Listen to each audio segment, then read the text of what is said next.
Hello there, Chaz. Chaz, this is Mick Foley, and I think that's a really interesting question, and I'm glad you chose to make a request to support my Kenya fundraiser.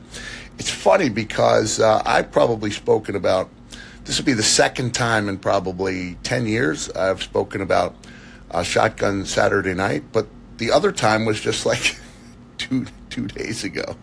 I did a seminar for wrestling fans, and I was talking about how there's no one way to have a good match.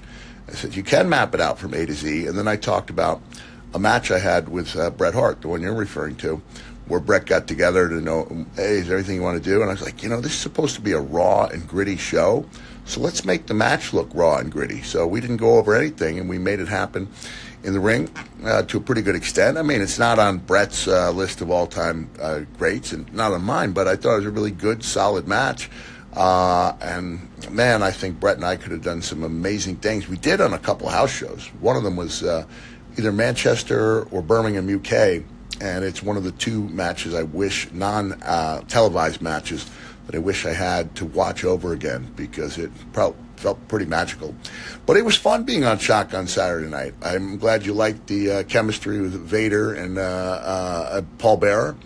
And as far as creative freedom, yeah, I think it was. I think you did have a little more creative freedom there. They wanted to look like, it was essentially what Raw was supposed to look like.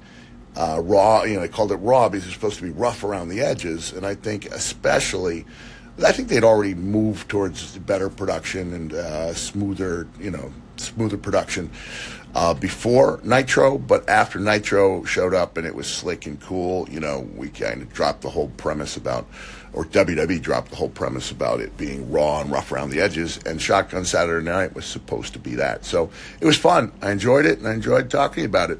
Have a nice day.